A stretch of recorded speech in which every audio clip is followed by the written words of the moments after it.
What's going on, everyone? Welcome back to the show. One of the things that I didn't understand when I first started working is the fact that you pay all these different taxes, and a lot of these taxes, you don't know where the money's going.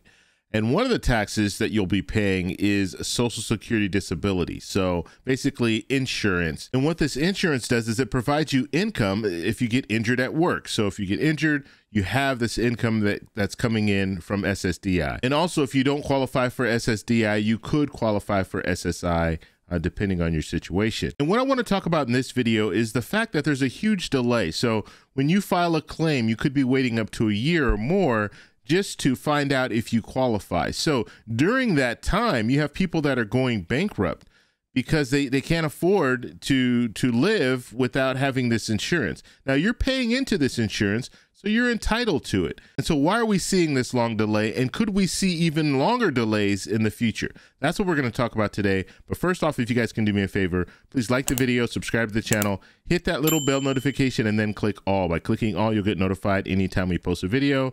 We do daily videos here, so by clicking the bell notification and clicking all, you should be getting updated every day. And just a reminder, if you're not getting notified, let me know in the comments below. That way I'll let YouTube know. And right now, it does look like things are better when it comes to this issue, so I appreciate you guys supporting the channel, and I appreciate you guys letting me know if you're not getting those notifications. Okay, so I want to go right over to this article. And so what I'm going to do with this article, I think I'm going to actually read this whole article. It's very, very short. This is from Fox 13, Salt Lake City.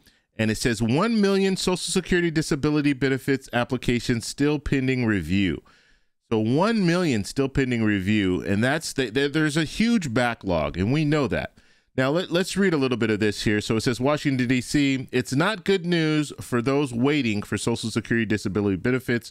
Over 1 million new applicants are pending review as of March 2023. And this is according to U.S. Facts, which compiled the data.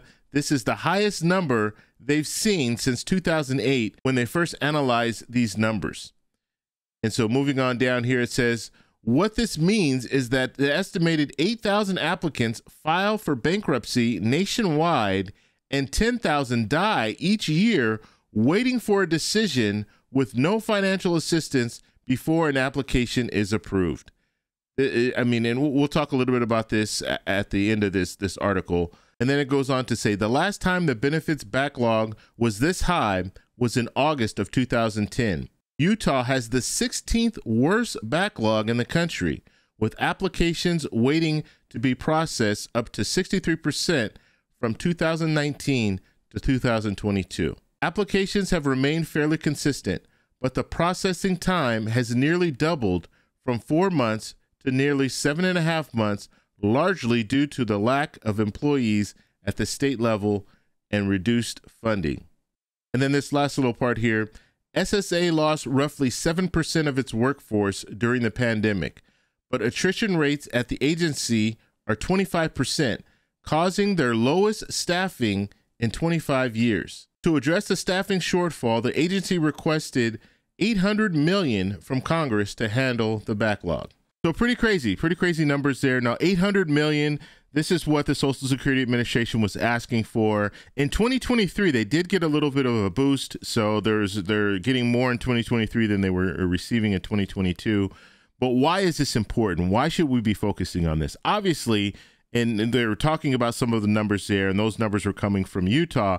But when we look overall, we know wait times are very, very long across the U.S. And so what they need to do is they need to hire more people, but they need more money to hire more people. And we know the big elephant in the room right now. We know the big debate about the debt ceiling. We know that they want to cut. They actually want to cut different agencies.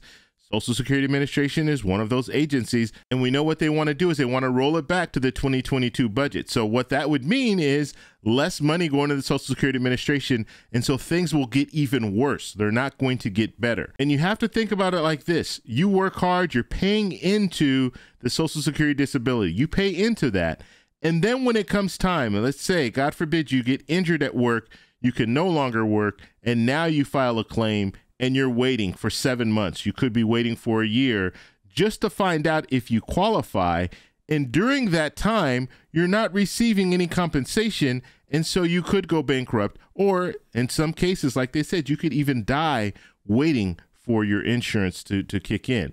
And so it's a real sad situation. And right now you have politicians that are out there saying we need to cut even more. And so we're going to cut the Social Security Administration if we have our way. We're going to hold the debt ceiling hostage, and we want to make these cuts, and we make these cuts. And ultimately what that will mean is you'll have to wait even longer to get those benefits. So it's a real sad state of affairs. I just wanted to read the whole article because I wanted to go over some of the stuff in here just so you kind of see the numbers that they're talking about here. And some of these numbers, like here, it says 8,000 applicants file for bankruptcy nationwide and 10,000 die each year. So that, I mean, and then they're just waiting for the claim to kick in. And I won't even say waiting for the claim to kick in. Basically, they're waiting to see if they qualify, because they might not even qualify. So you might wait months and you don't even qualify, but you still have to pay your bills every month. And if you don't have any money to do that, how are you going to do that? You're going to have to file for bankruptcy. So this is another situation where you're paying into a system and that system is not working for you. And so that's why when you hear this talk of the debt ceiling and tying the debt ceiling to the budget and all this, we need to get past that. We need to pay our bills. So you need to raise the debt ceiling so you can pay your bills. And then you also need to really look into this. When you start to talk about making cuts and things like that, you need to look at what you're really doing. And if you're cutting agencies that provide services for you, services that you pay for, they shouldn't be cutting those agencies. Cut some other agencies, but when it comes to you paying into Social Security, or you're paying into Social Security disability, you should be able to get that in a timely manner. You shouldn't have to wait in these situations and be forced to file bankruptcy just because they have a backlog when it comes to the Social Security Administration because there's cuts. So I want to know what you guys think about all this, so let me know down below. If you like this video, please give me a thumbs up. Please subscribe for more, and I'll talk to you in the next one. Bye.